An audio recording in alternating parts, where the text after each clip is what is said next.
سڵاوی خۆی گەورەتان لێ بۆ بەیانیتان باش بینەرانی ئازیز و خۆشەویست خۆشحاڵ و بەختەوەرین کە ئەمڕۆژ هاتینەوە خزمەتان بۆ پێشکەشکردنی پرۆگرامێکی نوێی پەیامی ڕۆژ کە ئەمڕۆژ بە کۆمەڵێک بڕگە و بابەتی نوێەوە هاتوونێتەوە خزمەتان. ئەخوازین کە تەواوی بڕگە و بابەتەکانی ئەمڕۆژمان جێگای سوود و ڕەزامەندی ئێوەی ئازیز و خۆشەویست. سڵاوی خوای گەورەتان لێبێ خۆشەویستان. ئەمڕۆ 1/1441 ساڵیادی کۆچە پڕبەرەکەت و بەبەرهەمەکەی پێغەمبەری پێشەوامانە صلی الله عليه وسلم لە شاری مەککەوە بەرەو شاری ئیمان، شاری مەدینەی پیرۆز و درەوشاوە. پیرۆزباییەکی گەرم ئاراستەی تەواوی موسڵمانانی جیهان لە سەرانسەری جیهان دەکەم و بە تایبەت موسڵمانانی کورد زمان و نیشتەجێبوانی کوردستان. ومێ دەکەین ساڵی نوێی کۆچی ساڵی وەرچەرخان بێ بەرەو گۆڕانکاریەکی هەنووکەی و جەوهری و ساڵی کۆتایی هاتن بێ بە خەم و ئازاری تەواوی موسڵمانان لە سەرانسەری جیهاندا، وەک چۆن سەردەمی زوو لە 1441 ساڵ بەر لە ئێستا ئەم کۆچە بووە هۆی کۆتایی هێنان بە ئازار و چەوسانەوەی موسڵمانانی مەککە و ڕزگاربوونیان لە ژێردەستەیی و چەوسانەوە و ئازاری قوڕیشەکان بەرامبەریان. تەوەری بەرنامەکەمان ئەمڕۆ لە سێ تەوەری سەرەکی پێگاتوە. تەوەری یەکەممان تەوەرێکی پەروەردەی و سایکۆلۆژیە، مامەڵەی دەرونی نێوان هاوسەرەکان کە زۆر جار ئەمە بۆ تەوەکاری کێشە و ناکۆکیەکانی خێزان. تەوەری دووەمی بەرنامەکەمان باز لە دەرهاویشتەکانی کۆچی پێغەمبەری خواکەین صلی الله عليه وسلم لە شاری مەککەوە بۆ شاری مەدینە. ئەو دەرهاویشتە و لێکەوتانە چی بوون کە لە کۆچی پێغەمبەری خوا کەوتنەوە صلی الله عليه وسلم و بە تایبەت لە نێو دەوڵەتە ساواکەی لە شاری مەدینەدا.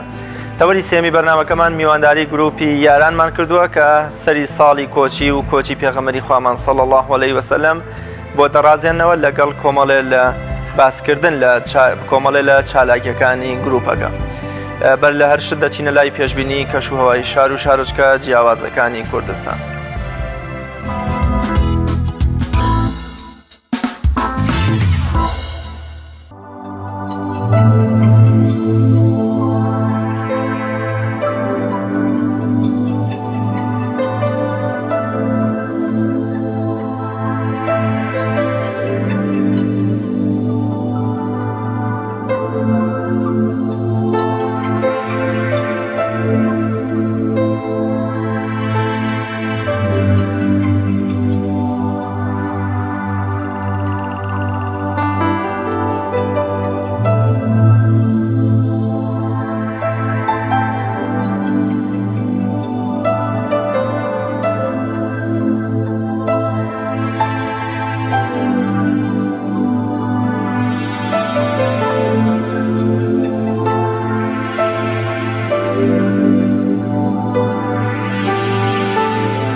لە بڕگەی یادەوەریەکان دەچینە لای ئەو ڕوودا و مێژوە گرنگانی کە لەم ڕۆدا ڕوویاندا و فەرموون با پێکەوە بینەریان.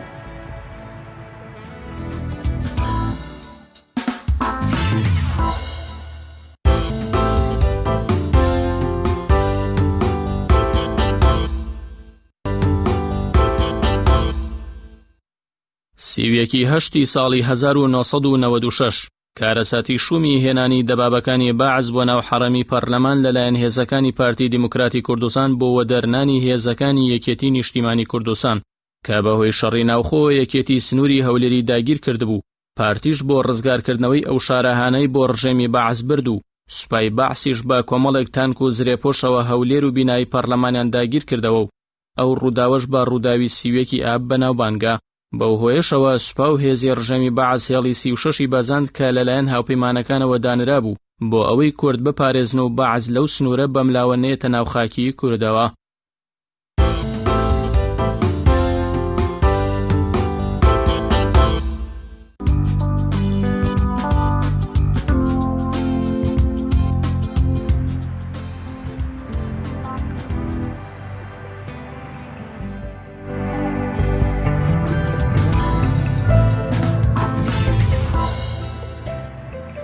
لا قەزای شارەزور کۆتایی باخۆلێکی پەروەردەیی بۆ ناوجوانان دەهێنێت کە لەمبارەیەوە پەیامنێرمان هۆشیار محەممەد راپۆرتێکی بۆ ئامادەکردوون فەرمونون با پێکەوە بینەری بێ.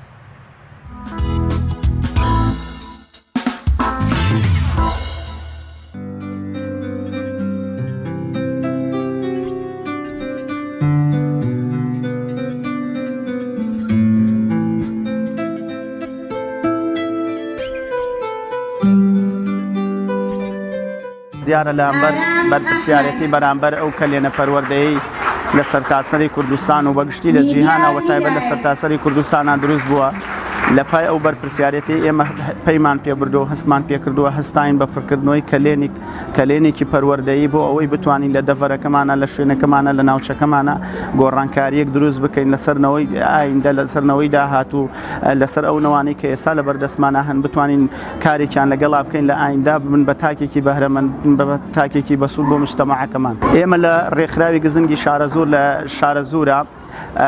ئەم ساڵ لە دوای داخستنی قوتابخانەکەمان لە دوای پشووی قوتابخانەکانی هەرێمی کوردستان و وەزارەتی پەروەردە هەستاین بەکردنەوەی چەند خولێک هەستاین بە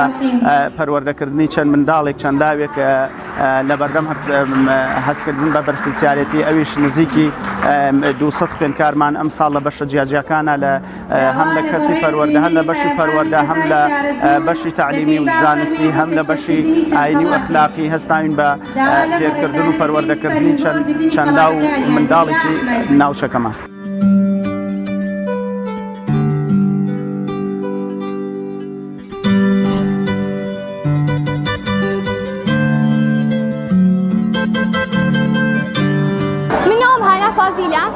دانیشتووی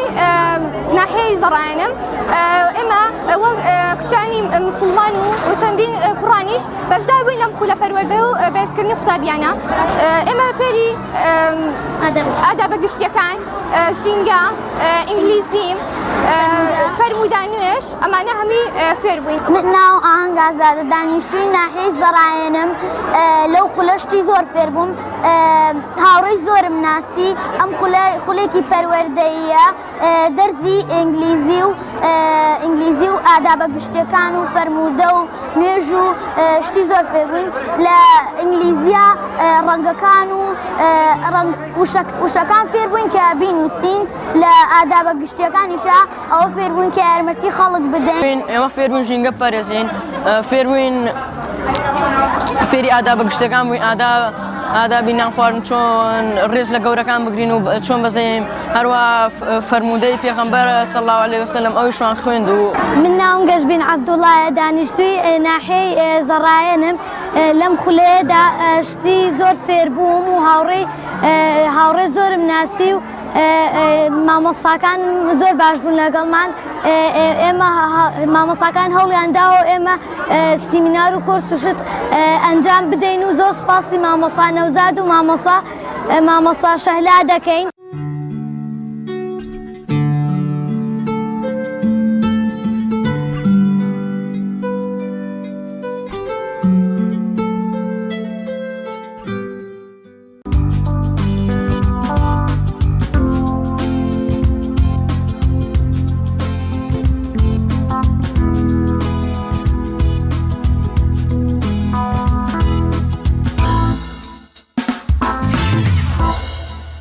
لێ بە خۆشەویستان تەوەری یەکەمی بەرنامەکەمان قسەکردن لەسەر ئەو مامەڵە دەرونی و هەڵسوکەوتە دەرونیانەی کە پێویستە لە نێوان هەریەک لە تاکەکانی خێزاندا هەیە. بێگومان زۆر جار کێشە دەرونیەکان یان نەخوێندنەوەی دەرونی بەرامبەر و سایکۆلۆژیای بەرامبەر وا دەکا کە کێشەکان بەرەو کێشەیەکی کۆمەڵایەتی و قورس هەنگاو بهاوێن. بۆ قسەکردن لەسەر ئەو شێوازە دروستەی یا خوێندنەوە دەرونیەی کە هەریەک لە پیا و ژن بەرامبەر بە بەوی دیکە پێویستە بیگرنە بەر میوانداری زۆر بەڕێز محەممەد سعید شارەزا لە گەشە و تەندروستی کۆمەڵمان کردەوە. مامۆستا محەممەد زۆر بەخێر بێ و سوپاس بۆ ئامادەبوونت. ئاڵۆزیە دەرونیەکان یا کێشە دەرونیەکان یا ئەو نەخوێندنەوە دەرونی کە ژن و پیا بۆ یەکیانێت تا چەند هۆکار و سەبەبی کێشە و ناکۆکیەکانی خێزانە. سەرەتا پیرۆزبایی ساڵی نوێی کۆچی یەکەم لە هەموو مسڵمانان خۆزگە بەقەدەر گەورەی کۆچەکە گرنگیشی پێدرا نەک وەک مامۆستایەک دوێنێ فەرمووی تەنیا لە ڕەمەزان و تەنیا بۆ حەج مناسبەی حەج ساڵی کۆچی ئیحتیمام پێ بدرێ. لە ڕاستیا ئەو کێشانەی کە ئێستا دروست بوون ئەو کێشە کۆمەڵایەتیانە کێشە خێزانیانی کە ئێستا سەریان هەڵداوە زۆرێکیان زۆر جیاوازن لەوانەی کە پێشتر هەبووە لە جیلەکانی پێشترە هەبووە چونکە بمانەوێت نەمانەوێت ئێستا تەکنەلۆجیا تۆڕە کۆمەڵایەتیەکان فلیمە دۆبلاشکراوەکان ئەمانە کاریگەریەکی زۆر سلبیان بەجێهێشتووە لەسەر خێزانەکان وە کێشەی زۆر نوێیان هێناوەتە ئاراوە کە پێشتر ئەو کێشانە نەبوون. ئەمە گەر باسی کێشەی دەرونی بکەین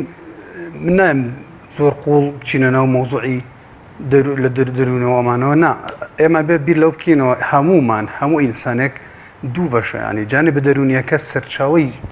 جانبی هەڵسوکەوتەکەشێتی من لەکوێ بە ڕوویەکی خۆش بێم بەرە ڕووی تۆ لەکوێ ناوچاو مۆن کەم بێم بەرە ڕووی تۆ هەمیشە وا مرتاحی کە من ببینی ڕووم خۆشە لەگەڵتا دەم بەزەر دەخەنەم لەگەڵتا تۆش دڵت خۆشە بێ یان بە پێچەوانەوە ئەگەر من ناڕەحەت بووم خەفەتێکم پێوە دیار بوو ئاسایی دیار نەبووم تۆ بیت هەوڵ بەد من دڵ خۆشکەیت بزانی هۆکاری ئەم بێتاقەتی من چییە هۆکاری ئەم ناتەبیعیەی من چییە بۆ وەک دوێنێ نیم دروستە لەبەرەوە زۆر گرنگە لەو جانبەوە ژن و پیا و بە تایبەتی ژن و پیا و بۆ ئەوەی خێزانێکی بەختەوەر بن پێش هەموو شتێکە بێ ئاگەیان لە جانبی دەرونی یەکتر بێ ئەمەش کۆمەڵەشە دەگرێتەوە کە هەر لە سەرەتاوە دەبێ حسابیان بۆ کردبێ دائیمەن ناسینی یەکتر ناسینی کەسایەتی یەکتر ناسینی دەرونی یەکتر سەرچاوەیە بۆ ئەوەی کە بزانی مامەڵی لەگەڵا بکەی مەبەستم چییە بە کەسایەتی کەسایەتیەکان جیاوازن خۆی زانایەکی کۆمەڵایەتی هەیە خەڵکی میسر ئەڵێ ئەگەر تۆ خێزانەکەی خۆت هاوسەرەکەی خۆت لە ناو هەموو هاوسەرانی دنیا هەڵبژار دەبێ ینی هەمویان کۆ بووبوونەوە تۆ ئەو هەڵبژار دەبێ ئیلا ناتەواویەکی تایە شتێکی تایە کە تۆ نەدویست تیای بێ کەوا بوو ڕازی بوون پێی سەرچاوەیەکە بۆ بەختەوەری تۆ کەسایەتیەکانیش ینی ئەم ڕۆک و جاران نییە ینی ئێستا جیلی تازە هاوسەرانی تازە بەڕاستی ئەبێ بخوێنەوە هەروە خۆیان فرێنیانەنە ئەم تاقیکردنەوە قورسەی ژیانەوە جیلەکانی پێش و زۆر دوور نەبوون لە یەکترەوە یعنی هەمووی لە باو باپیرانەوە کۆمەڵەشتی بۆ نەقڵە بوو لە کۆمەلگاکەوە کۆمەڵەشتی بۆ نەقڵە بوو لەبەرەوەی کۆمەلگای ئەو سامان هەموو کۆمەلگایەکی واقعی بوو ئێستا کۆمەلگای وەکو شارەزایەکی بواری میدیاڵێ کۆمەلگای دیجیتالیش هەیە ئێستا زۆرێک لەمانەی کە ئێستا هەن زۆربەی ژیانیان لەناو دیجیتاڵان لەناو تۆڕە کۆمەڵایەتەکانیان تۆی هێنیتە دەرەوەی خیتە ناو واقعەک هاوسەرگیری واقعە ژیانی واقعیە تۆی خیتە ناو ئەو ژیانەوە ینی بەبێت تەمسیلەوەی گوازی تۆ بە واقع ینی زۆر جیلی تازە پێویستیان بەوە هەیە دەوراتیان بۆ بکرێتەوە تەنانەت ینی گرنگی پێدان ئێستا خۆمان هەمومان ئاگامان لێ نسبەی تەلاق تەواو زیادی کردووە بۆ کەواتە ئەبێ فریای خێزانەکانمان بکەین لەبەرەوەی کۆمەڵگای ئەمە وەکو کۆمەڵگای ئەوروپی نییە بەڵێ کەواتە مامۆستا بێژن و پیا و چۆن مامەڵە بکەن بۆی کە تووشی کێشە نەبن وەک ئەرزم کردی لە ئەوڵەوە ناسینی کەسایەتی یەکتر جارە بزانە ئەم هاوسەری تۆ لەکوێ گەورە بووە لە چ لە ناو چه عائلەیەکە گەورە بووە تەبعی چۆنە ئەمە نەک بۆ ئەوەی لە کاتی شەڕ و ناڕەحەتیە لێی بەی جاری وا هەیە ژن و مرد بە یەکۆدانیشن لە حاڵەتی خۆشیشە کێشە دروست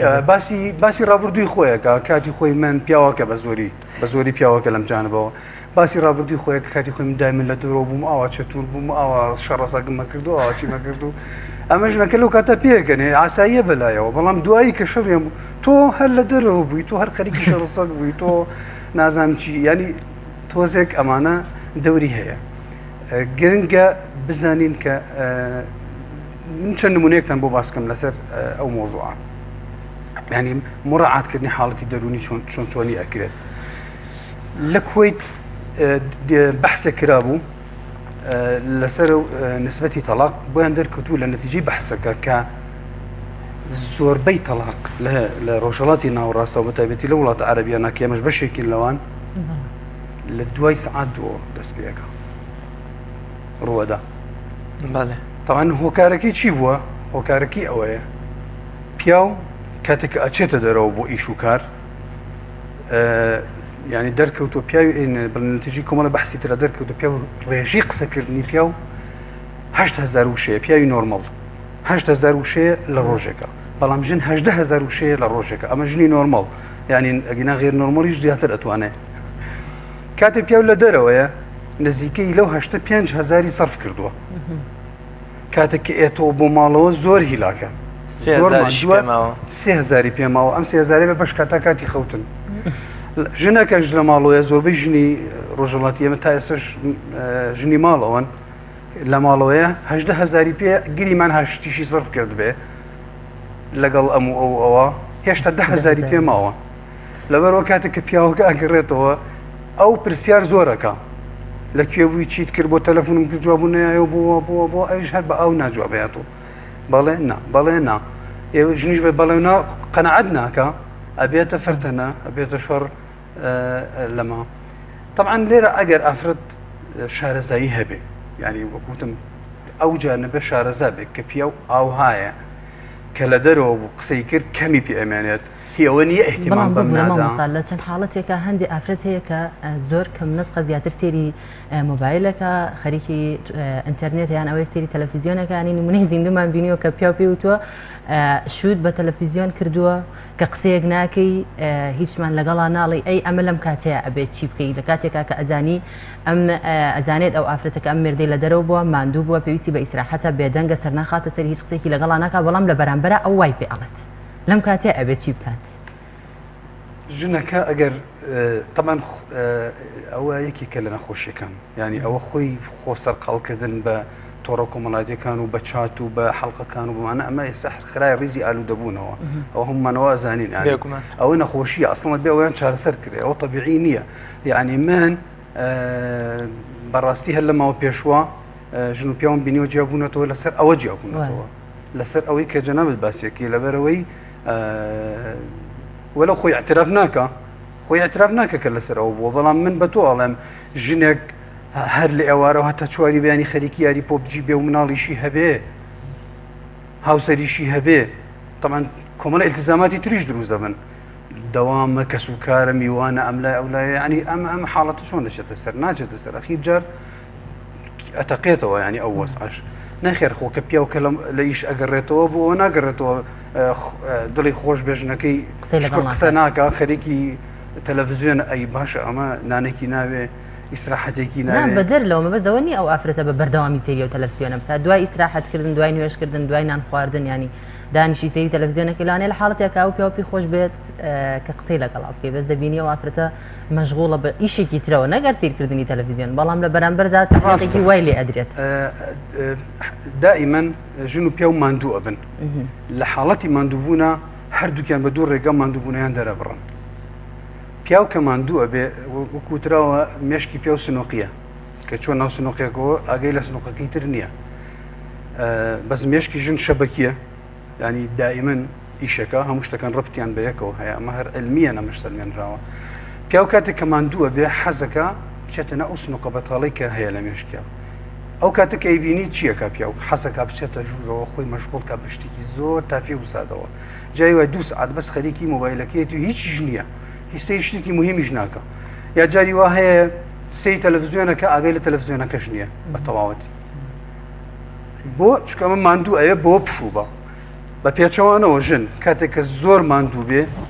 ئەبێ قسە بکە و ئەبێ گوێشی لێ بگیرێت ئەگینا مێشکی ئەتەقێت ئەنی واڵن ئەنەگەر ژن ماندوو بوو قسە نەکات و گوێشی لێ نەگیرێت مێشکی ئەتەقێت گوێگرتنەکەش بۆ ئەوە نییە ئەڵە پیاوەکە کۆمنتی لەسەرما بێ بەس گوێ بگرێ هیچی تر یعنی هیچ نەڵێ نەئا نەنا بەس گوێ بگری کە زانیت ئەو ماندووە لە ڕاستیە ینی گرنگە ئێمە لە ئاگامان لە یەکتر بێت خۆمە ئەم شتە بە شێوەیەکی نایڵم ینی کە پیاو گەڕایەوەی ترە بێژن وەکو ئابدوا بێ و هیچ شتێک نەڵێ و ئەی باش ئەگەر پیاوەکە گەڕای و ژنەکەش لەو ماندووتر بوو ئەی ئەگەر ژنەکە لە حاڵەتی مانگانی خۆیان بوو ئەو کاتە چی کە ژن لە حاڵەتی مانگانە ینی ئەوەژە بەعیلمیان سەرمێنراوە کە حاڵەتی دەرونی ئاسایی نییە تەنانەت ئەلەن ئەگەر بەسیترین ئیشیش بکات وازانە هیچی نێشتووە ئەوڵێنێ ئایا پێ لەم کاتە مڕعاتی دەرونی ئەوە کات کە ئەم حاڵیەتی بەم شێوەیە ینی مڕعاتکردنەکە ئەبێ وەگوتم دیراسی سایکۆلۆژیای یەکتر بکەن ژن و پیاو بزانن پیاو هەیە عەسەبیە ئایا لەگەڵ پیاوی عەسەبیە چۆن مامەڵا کرێ ئاخر بۆیە وتم تۆ ئەگەر هاوسەرەکەت لەناو هەموو هاوسەرای نیامژێری ئیلا لە شتێکە کێشەیەکی هەیە هاوسەرەکەی عەسەبی نییە بەڵام زۆر عەقڵانی وردە لە عەسەبیەکە زیاتر پێویستی بە ڕەچاوکردن پێویستی بە مڕعات هەیە چونکە هەموو شتێک حسابی بۆ ئەگات زۆر باشە مامۆستاوەک دەزانین زۆربەی جار پیاوان لە دەرەوە تووشی گرفتێکە بن تووشی کێشەیەکە بن کە دێنەوە ماڵەوە تۆ هەست بەوە ناکەی کە ئەم پیاوە لە دەرەوە ینی بەوە نازانی کە تووشی گرفتێک بۆ تووشی کێشەیەک بۆ بەس دەبینی کە دێتەوە دەموچاوی یا بەیەکە و حاڵەتی باش نیە بێ لەو کاتەیە خانمی ماڵ چۆن تەعامل لەگەڵ ئەو پیاوەیە بکات بۆی کە هیچ کێشەیەک دروست نەبێت گومانیان نییە چۆن نەخۆشە گەچێتە بەردەمی پزیشکێک تۆ بە حسابی ئەو بکەیت لەو کاتە چکە ئەوش حاڵەتێکی نەخۆشیە ئەگەر ئاسایی نەبێت یەکەم جارێ بە خێراتنەوەیەکی گەرم باشە زۆر سەر نەخاتە سەری لەو کاتە تا وردە هێمن نەبێتەوە دائنیشێت دەنگ و باس خەبەری لە پرسێ چی بووە چی نەبووە کێشەیەک نەبووە شتێکەکرێ بە من بیزانم بتوانم چارەسەرێک هەبێت لای منەوە بەم شێوە مڕعاتی بکات لێی دەربێنێت یا توانە پەلەیەکی بۆ بێنێ ئاوێکی سارد میوەیەک پەلە نەکات هیچ نەبێت پەلە نەکات ینی پەلە نەکات تا خۆی هێمە نەبێتەوە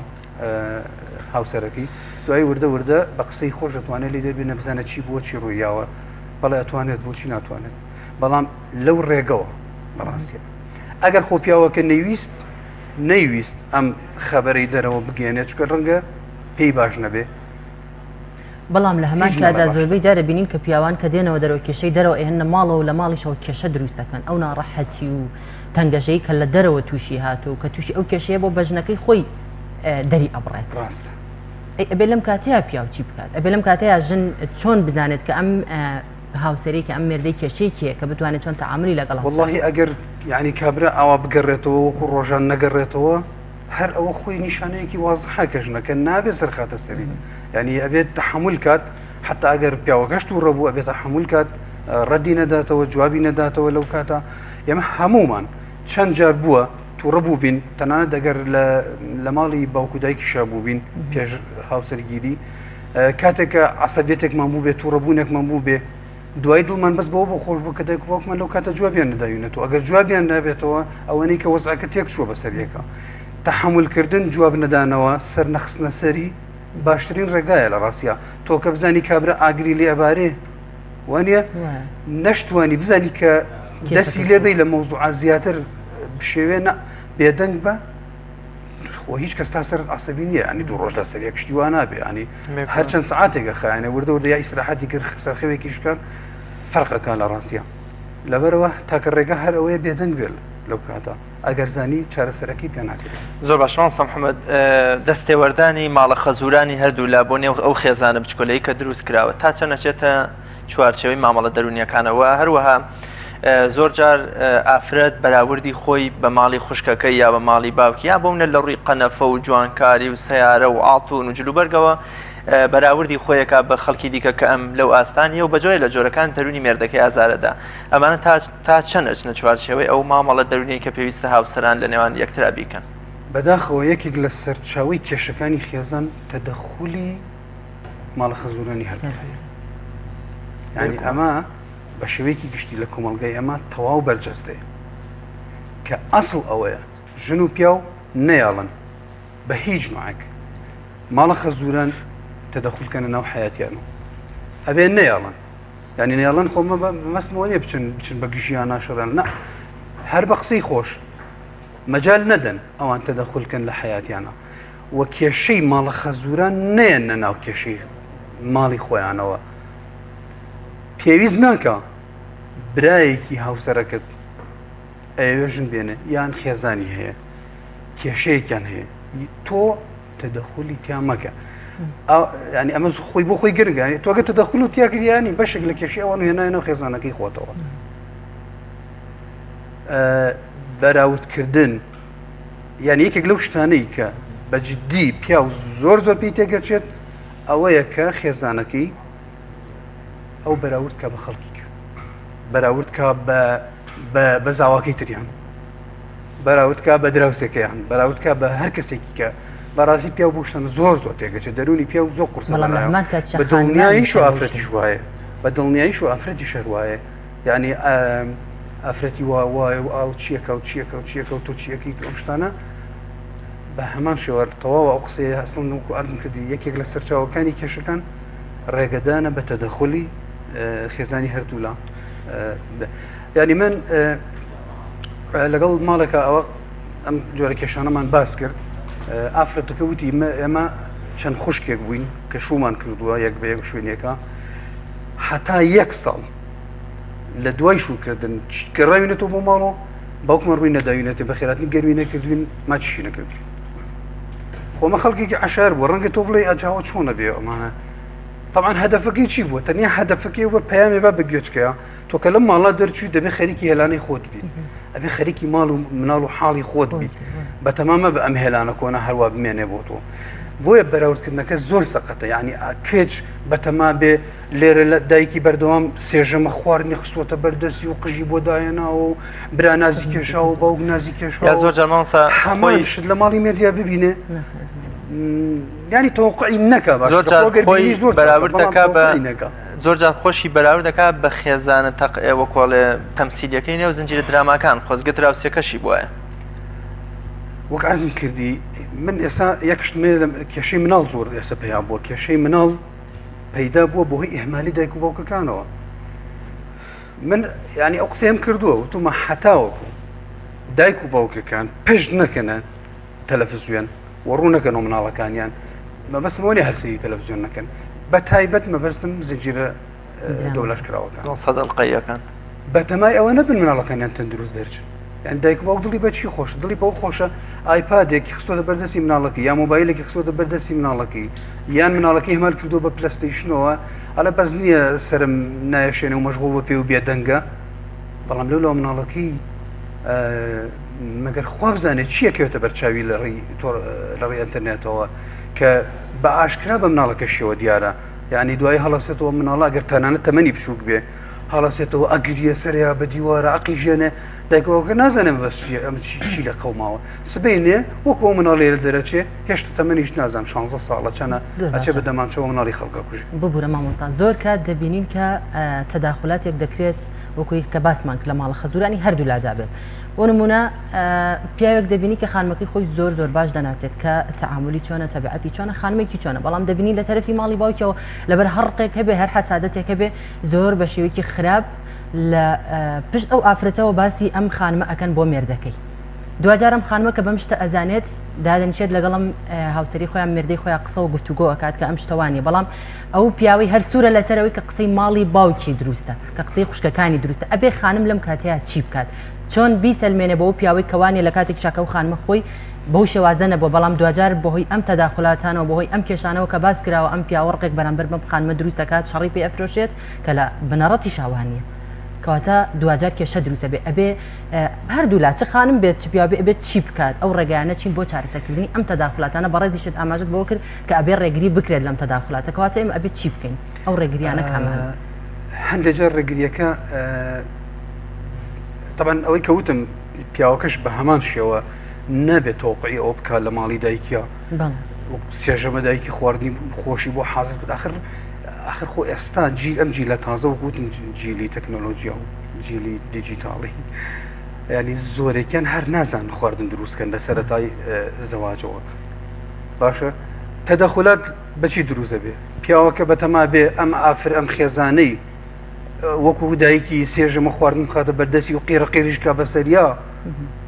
هێشتا هەر قبوڵی بێ ئەمە بەراوردکردنەکەیە ئەمە هەڵەکەیە یا لەوانە دایکەکە خۆی دڵی کوڕەکەی کرمۆڵکە بە مەبەستی خراپیش نا شەرت نییە مەبەستیشی خراپ بێ ئەڵە ڕۆڵ ئەم ژنەی تۆ خواردن بۆ دروستەکە بۆڵای من خەمی تۆمە خەمی تۆمە مثلەن ڕەنگ و وەکو جاران نییە چیتان خواردووە پرسیارەکە لێەوە وردە وردە وای لێت پیاوەکە بیرەکەتەوە ینی کەواتە من ئەم ژنێ من باش نییە دایکم مەبەستی ئەوەی ئەم ژنێ من باش نییە زۆر تەبیعیە ئەبێ پیاوەکەش وەکوتم مەجال نەدا حتا ئەگەر قسەیان کرد مەجال نەدان بریتی نیە لە عاجزکردن نابێت دایک و باوکیش عاجزکرێ بەڵام ناشکرێ بە گویانکەی یعنی لەو مۆزوعانە ناکرێ بە گویانکەی هاوسەنگیەک ڕاگرێت هەر خۆی گەورەکە لە قورآنە ئەفەرمێ باسی دایک و باوکەکە وقضى ربك ألا تعبدوا إلا إياه وبالوالدين إحسانا إما يبلغن عندك الكبر أحدهما يعني تو أبي تشاك بي لقل دايك وباوكا تشاك بريتي نية لدواي زواجو بقيان كي لهندي مسائل زور زور بشوكا هاد بليان بوبكا دليان خوشكا بس جيبجي مكا شكا تو كليرا خزانك بيك شو سوديكي هي يعني تو بو بقيوك مش سوديكي أصلا من قناعتم هي دواي رقيش لوان هلاسي يعني باجبون لقل دايك وباوكا لدواي زواجو كاتك زور بيويستا كمان بيويستيان بتو هي راسته خود دوایاتەکە جوانتر بوونی شێکات و ئەگەر پیر بوون گەشتە تەمەنێک إما يبلغن عندك الكبر أحدهما أو كلاهما فلا تقل لهما أف يعني هیچ ضرور نییە تۆ ئەگەر بزانی ئەم تەدەخلاتە زۆر تەئسیر لە ژیانی تۆکە هەموو ڕۆژێڕاکی تۆ بۆ ماڵی خەزوران هەموو ڕۆژێڕاکی تۆ بۆ ماڵی باوکی هاوسەرەکەت مەبەستم ئەوە نییە نەشتن قەتعیکەن نە بەڵام هەموو شتە باڵانسی ئەوێت ئەوەش کەوتوتە سەرەوەی کە وەک گوتم سەرەتایەوە ئەچمەوە سەرەتا بەڕاستی ئەم تاقیکردنەوە گەورەیە پێویستی بە سعیکردن هەیە وەک هەر شتێکی کە ئێمە پێشوێ بچینە ناو ئیمتیحانەکەەوە ئەبێ خۆت ئامادەکرد بێ وەڵامت بۆ پرسیارەکە ئامادەکرد بێ بەمەوە بچیتەنەوە ژیانی خێزانیەوە سەرکەوتووی. بەڵێ زۆر زۆر سپاس بۆ بەڕێز محەممەد سایی شارەزار لە گەشە و تەندروستی کۆمەڵ سپاس بۆ ڕێنمایی زانیاریەکان زۆر بەخێربی. بەڵێ ئازیزان و خۆشەویستان ناوبڕێکی کوردوەرەگرین و لە تەوەری دووەمی بەرنامەکە پێتان ئەگەینەوە.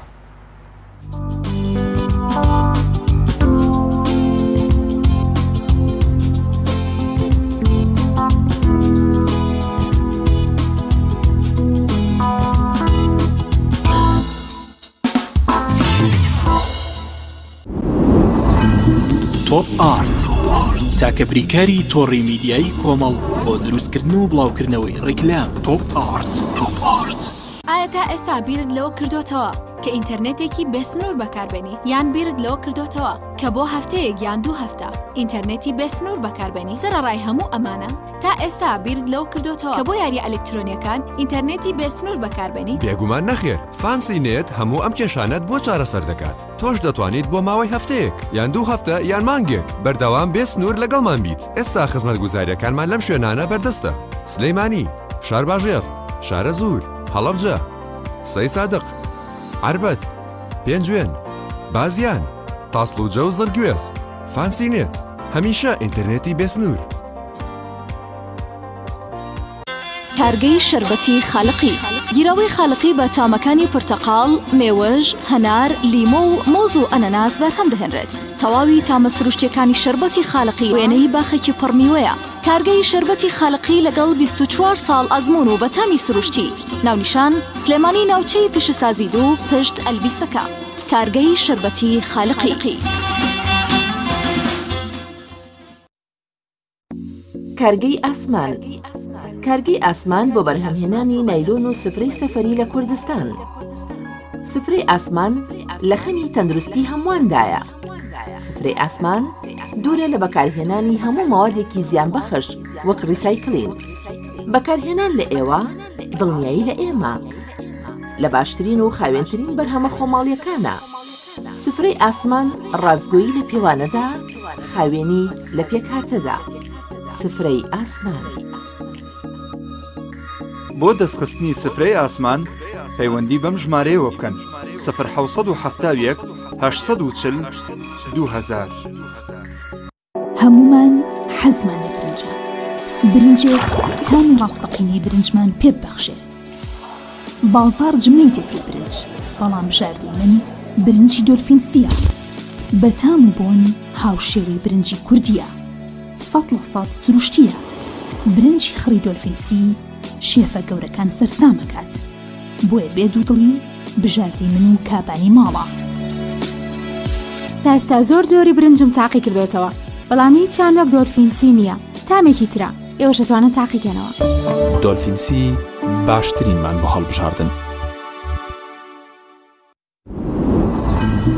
تۆپ ئارت تاکە بریکاری تۆڕی میدیایی کۆمەڵ بۆ دروستکردن و بڵاوکردنەوەی ڕیکلام. تۆپ ئارت.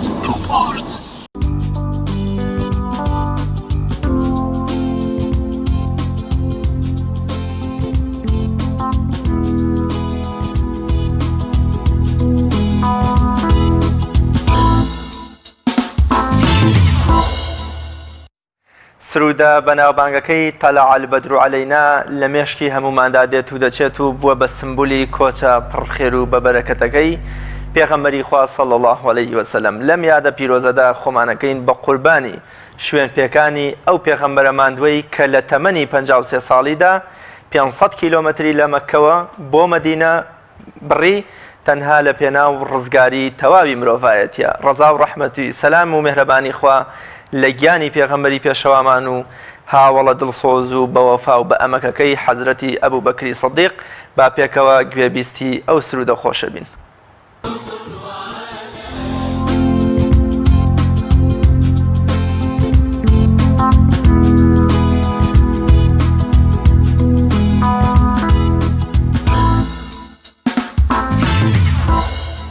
سڵاوتان لێبێ خۆشەویستان، وەک ئاماژەمان پێکرد ئەمڕۆ سەرەتای ساڵی کۆچی و ئەو وەرچەرخانە مێژوویە گەورەیە بوو کە لە مێژووی تەواوی مرۆڤایەتیا ڕوویدا و ئەو هیجرەتە وەکو عاریفی گەورەی کورد مەحویە فەرمێ ئەگەر ئەم هیجرەتە نەبوایە دین ئەم شەوکەتەی کەی بوو. بۆ قسەکردن تەنها لەسەر دەرهاویشتەکانی کۆچ، چونکە کۆچ بە هەزاران لاپەڕە و هەزارەها بەرنامە و هەزارەها کۆڕی لەسەر بگوترێ هێشتا لە گەورەی و فەلسەفە و حکمەتەکەی تێناگەین و باز ناکرێ. بەڵام تەنها لەسەر ئەو دەراویشتانەی کە پێغەمبەری خوا صلی الله علیه وسلم کە پێوقەدەمی مبارەک یەگاتە نێو شاری مەدینە لە کۆچە کەونەوە باسی ئەو سێ چوار کارە گرنگەی پێغەمبەری خواکەین لە نێو شاری مەدینەدا. بۆ مەبەستە بە ڕێز مامۆستا محەممەد چیمەنی زانای ئاینی میوانی تەوەری دووەمی بەرنامەی پەیامی ڕۆژە بێ.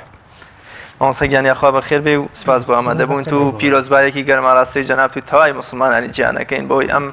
کۆچە پڕخێر و بەرەکەتەی پێغەمبەری پێشەوە. سپاس بۆ بەڕێستان پیرۆزبایی لە هەموو لایەک داواکارین لە خوای پەروەردگار ئەم ساڵی نوێی کۆچی بکاتەمایی خێر و خۆشی و ئاسوودەیی و سەرکەوتنی موسڵمانان و کۆتایی هاتن بەو نەهامەتیانەی کە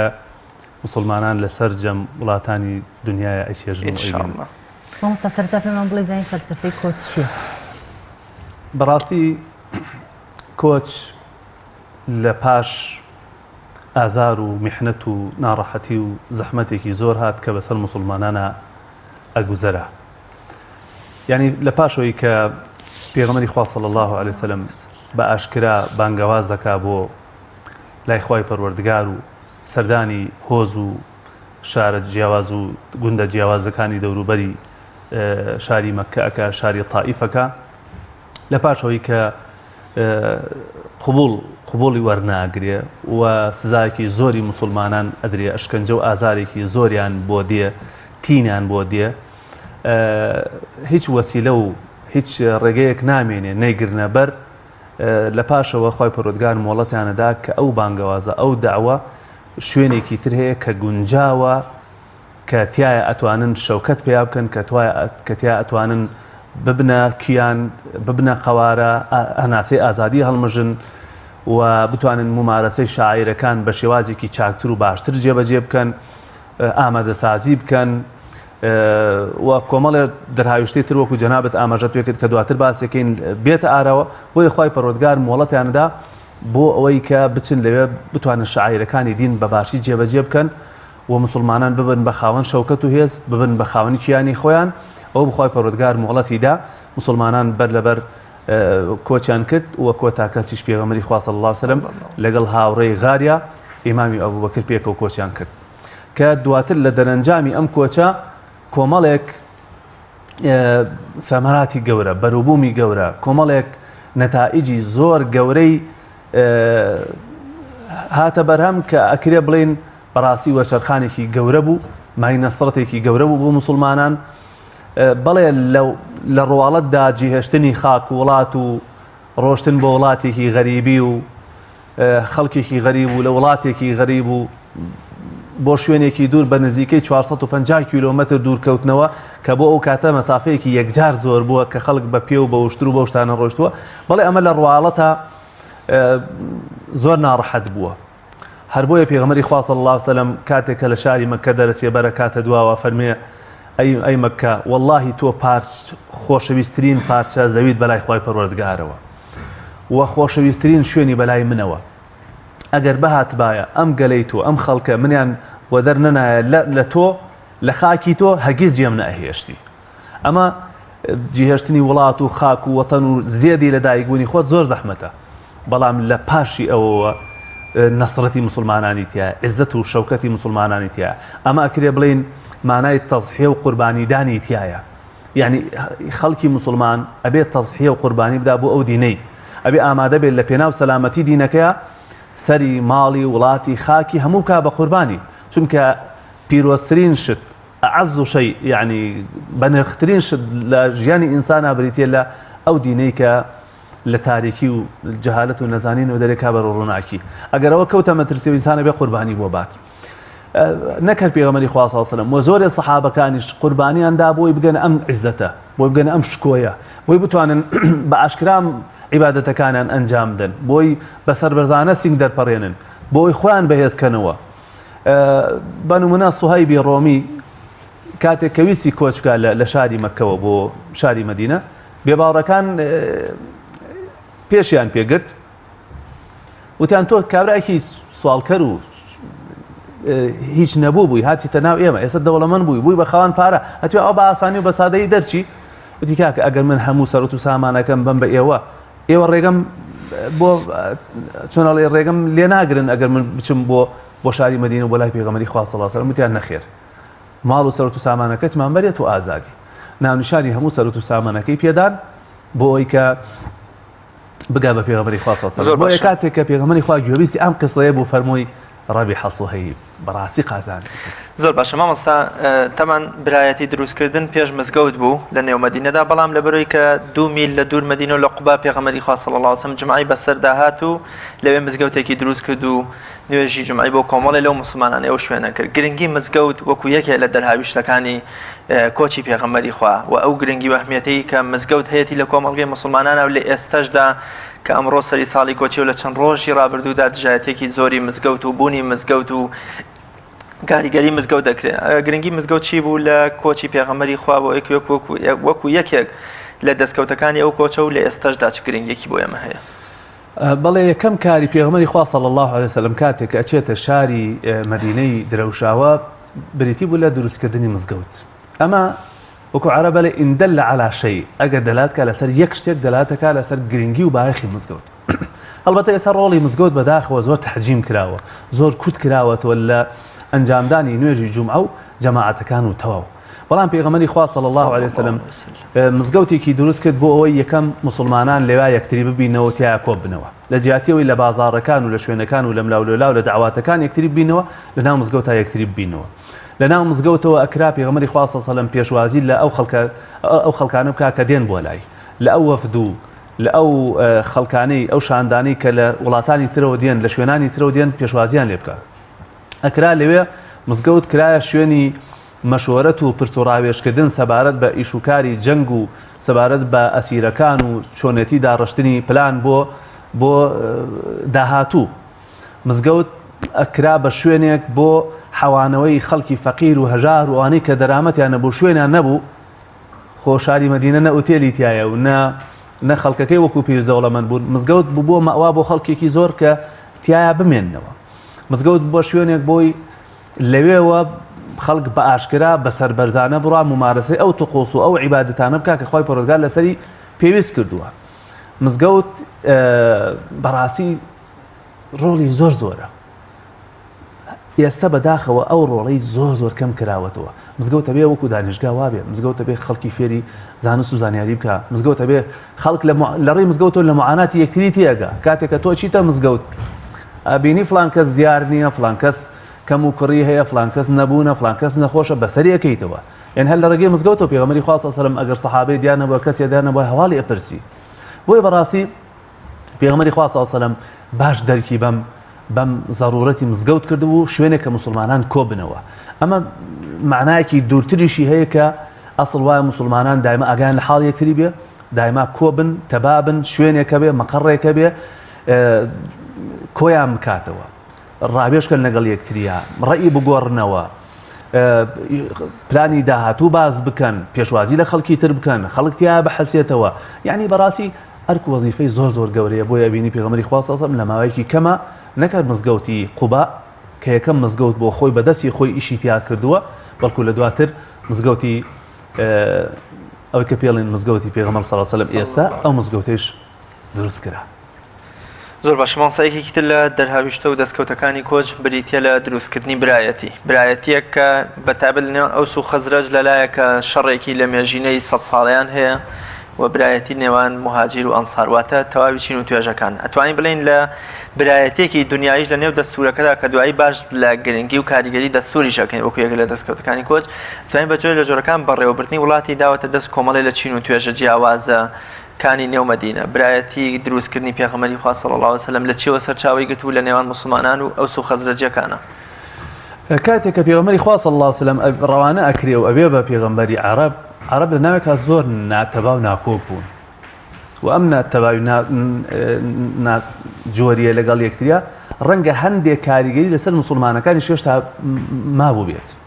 یعنی تەسەوەر کە عەرەب جاری وا هەیە 40 ساڵ شەڕیان کردووە لەسەر وشترێک وەکو مەسەلێکی لە عەرەبی ئەڵێ ئەشئەم من ناقەتی بەسووس ئەڵێ بەشوبترە لە وشترەکەی بەسووس ئافرەتێ بۆ وشترێکیە بووە لەسەر وشترێک عەرەب 40 ساڵ دوو بەرە باب و ئامۆزای یەکتری لە یەکتریان کرد 40 ساڵ دژمندارەتی لە بینیانە بوو لەسەر وشترێک یعنی مانایەکی گەورەتری تایە ئەوش ئەوەیە کە دەوڵەت بەبێت تەبایی و بەبێ یەکبوون و یەکڕێزی نایەتە بەرهەم پێغەمبەری خوا صلی الله علیه و سلم ئامانجێکی گەورەیە کە دەوڵەت دروست بکە کە کیانێ دروست بکە کە قەوارێ دروست بکە هەمویان ڕوحیان بەسەر یەکتریەوە بێ بە یەک دەستە جەمعی دیفاع لەو قەوارێ بکەن لەو دەوڵەتە بکەن بۆیە ئەم دەوڵەتەیش بۆ ئەوەی تۆکمە بێ بۆ ئەوەی بەهێز بێ ئەبێ برایەتی لە نێوان ئەو خەڵکیان دروست بکە دیفاع لە یەکتری بکەن بۆیە جگەلەوەی کە کردیانی بەبرا چەندین دەقیقەیە باس لەوە کاکە مسلمانانە بێ یەکدەست بن پشتیوان یەکتری بن مثل المؤمنین فی توادهم وتراحمهم وتعاطفهم كمثل الجسد الواحد تشبیه یعنی کرد بە یەک لاشە بۆیە کاتێک کە یەکڕێزی دروستە بێت تەبایی دروستە بێ ئەو کاتە دەوڵەتێکی تۆکمەش دروستە بێ بەڵام ئەگەر ئێمە وەکو ئێستای واقعی میلەتی کورد ئەگەر ئاوا یەکڕێز نەبین ئاوا لە یەکتری بخوێنین ئاوا هەمیشە دابڕا و دوابڕاوین هەرکەس بەلای مەسلحەت و بەرهەوەندی خۆیان ڕای بکێشێ ئاوا نابین بە خاوەنی قەوارە و کیان و دەوڵەتێکی سەر بەخۆی خۆمان ئەوە زۆر مهم بوو پێغەمبەری خوا صلی الله علیه و سلم کەوای کرد لەلایەکەوە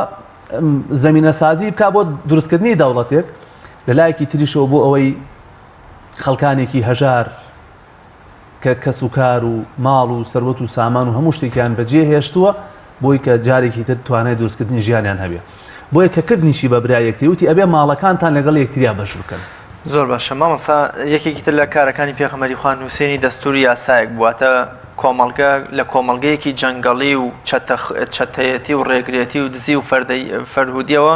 گۆڕی بۆ کۆمەڵگەیەکە دابوو نەریت و یاسا و ڕێسایەکی تێدا بێ هەمووی بە یەک ڕێسا و بە یەک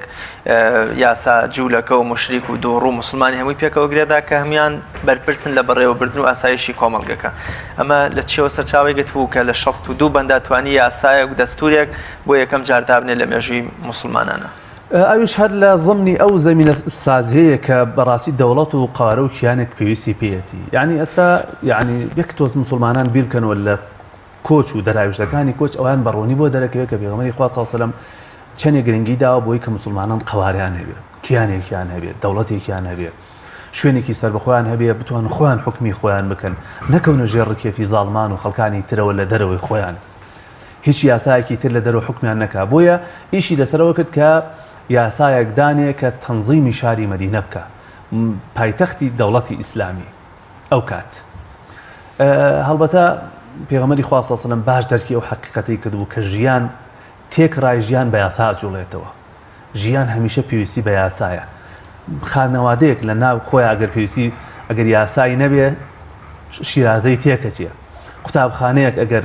یاسا و کۆمەڵی بنەمای نەبێت لەسەری ئیش بکە ئەم کەناڵی ئێوە ئەگەر کۆمەڵی یاسا و مەبدە و پرانسیب نەبێت لەسەری کۆ بنەوە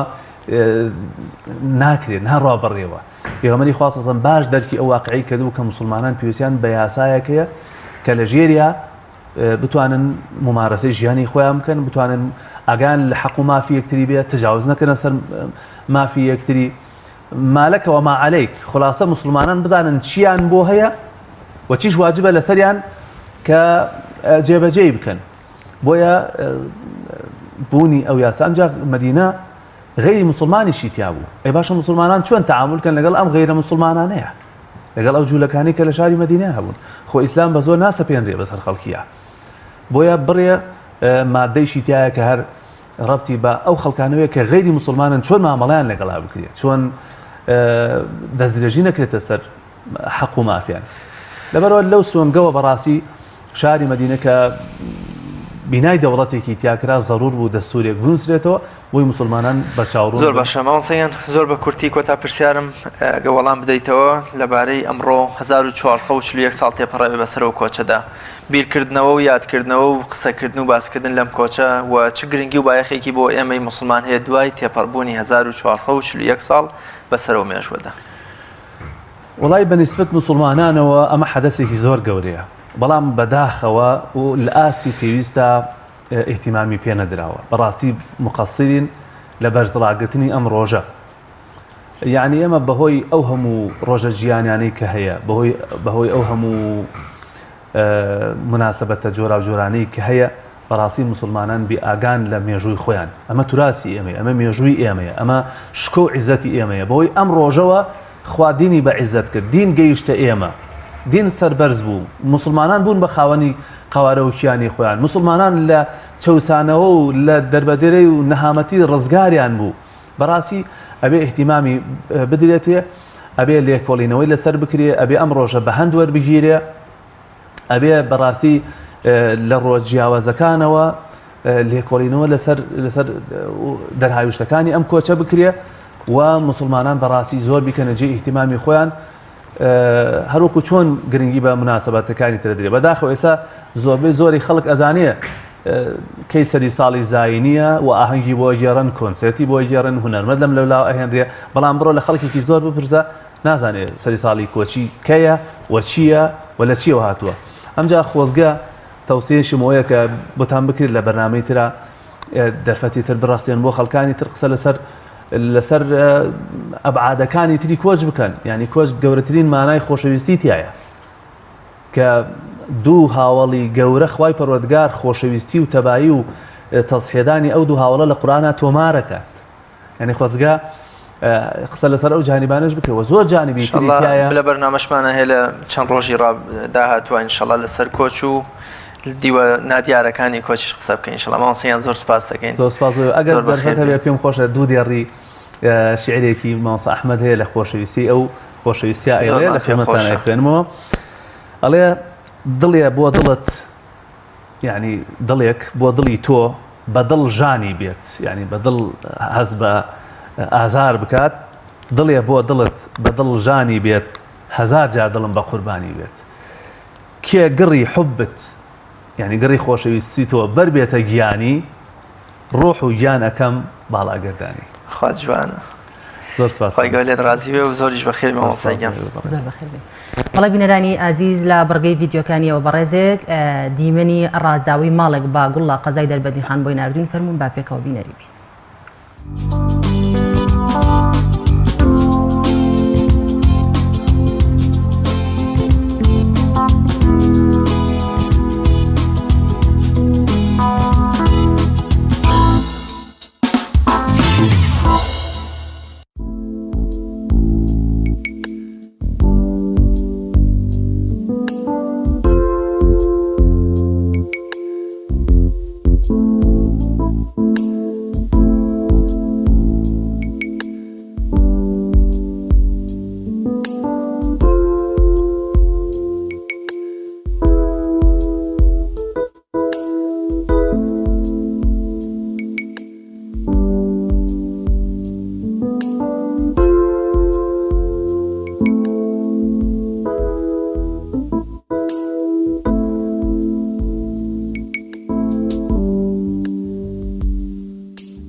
چێن ئەو کەسانی زیاتر مەترسی توشبوونیان لێ دەکرێت بە پوکانەوەی ئێسک. ئایا بۆچی لە کاتی پیریدا ئێسکەکانمان دەبوشێتەوە؟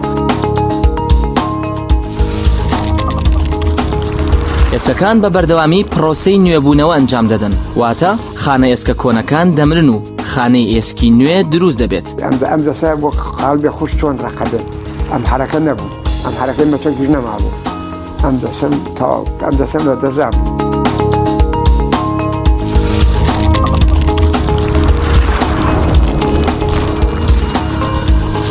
ئێمە ئەگەر نەتوانین ڕێگری لە پوکانەوەی ئێسکەکە بکەین، ئەتوانین ڕێگری لە پوکانەوەی ماسوولکە بکەین.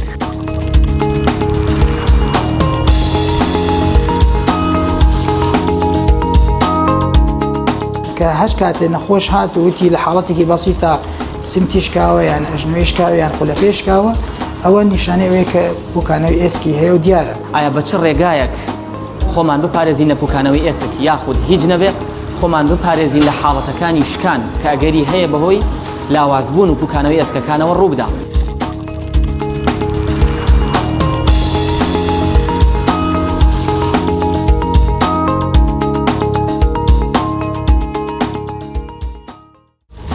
بەرنامەی تەندروستی بە سپۆنسەری نەخۆشخانەی بەخشین.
گوناهی من ئەوەن زۆرن وەکو لافای بارانە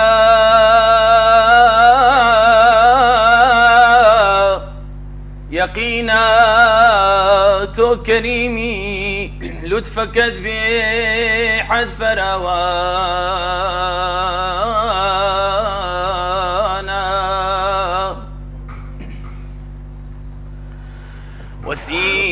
وەسیلەی ڕستگاری من لەلای تۆ سەهل و ئاسانایە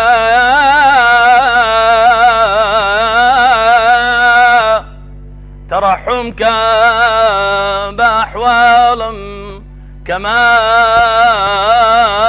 فيز إحسانا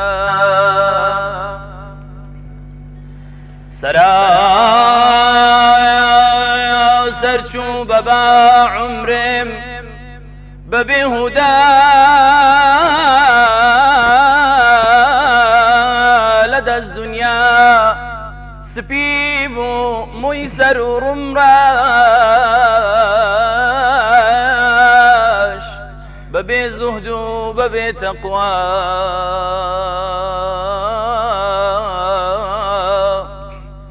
أبم حالة شلون رمبي طلب كم جنة المأوى هزار جاء توبة يا ربي وجود مغرق عصيانا هزار جار توبة يا ربي وجود غرق عصيانا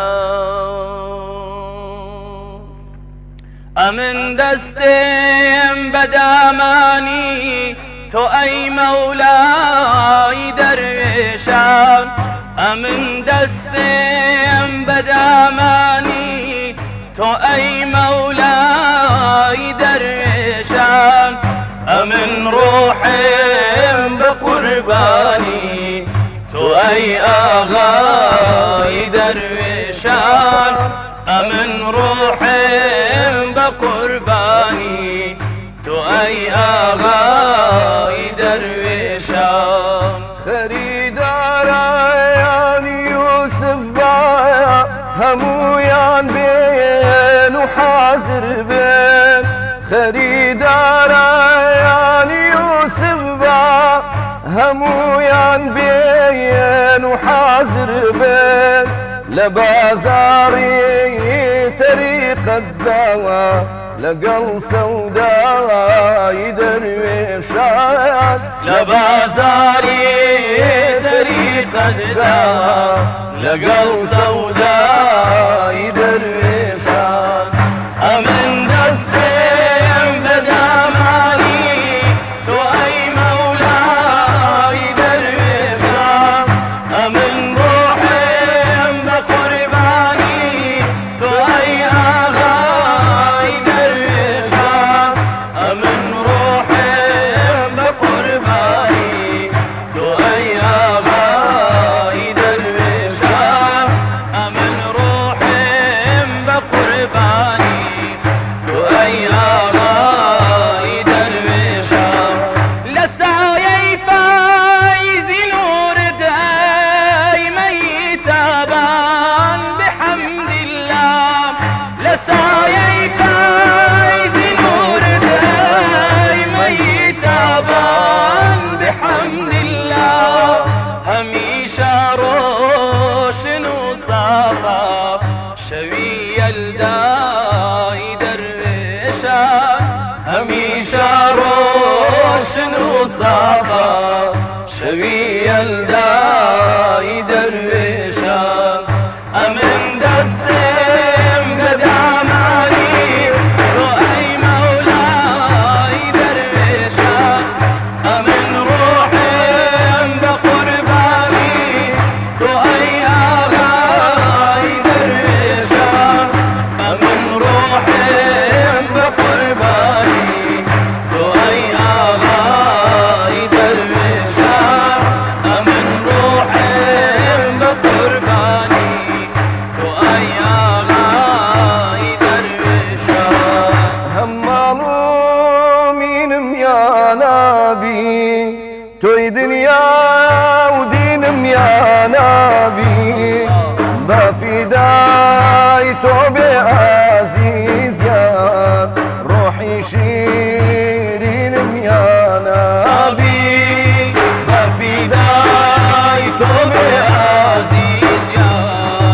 روحي شيرينم يا نبي كشكبي بوايا يا نبي جاري تير لنو يا نبي بتشوفم ديبا عزيز يان برمرقادي تو يا نبي بتشوفم ديبا عزيز يان برمرقادي تو يا نبي اللهم مينم يا نبي توي دنيا ودينم يا نبي ما في داعي توبي عزيز يا روحي شيرينم يا نبي ما في داعي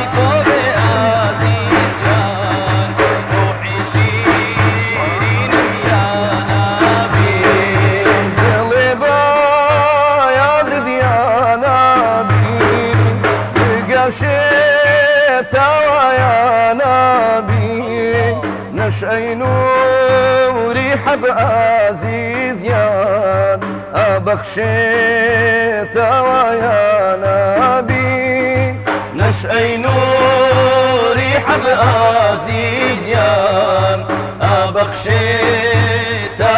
يا نبي هم معلومين يا نبي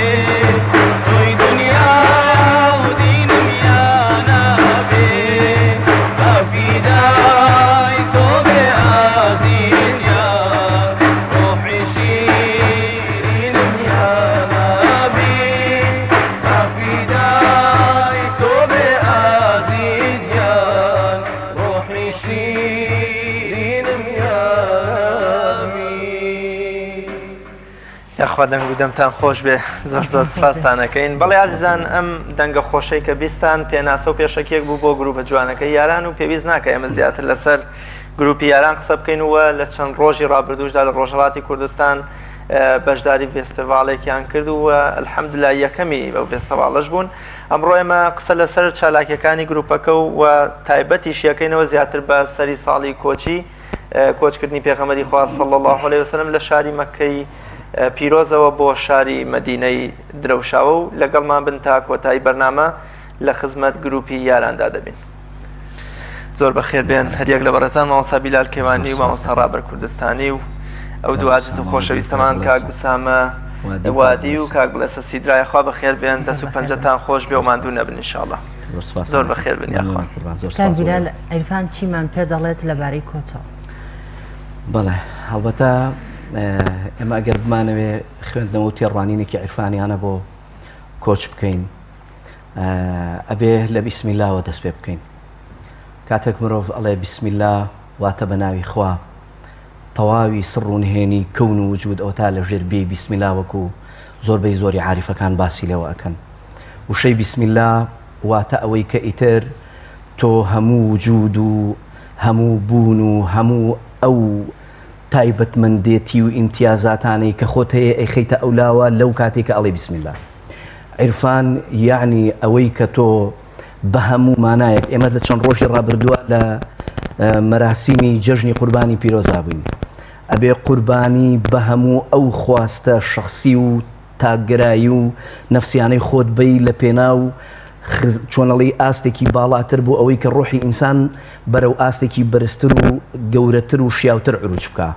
هیجرەت ڕاستە بەجەستە هیجرەتی پێغەمبەر و ئەسحاب بوو لە مەککەوە بۆ مەدینە صلی الله علیه و آله وسلم ڕزای خوا لە ئەسحاب و هاوڵانی بێ. بەڵام لە هەمان کاتە هیجرەت بوو بەرەو قۆناغێکی نوێتر، هیجرەت بوو بەرەو ئاستێکی باڵاتر و گەورەتر. یعنی تایە زۆر شت تەجەلی کرد. ئەگەر ئێمە باس لەوە بکەین کە ڕەهەند و ئەبعاد و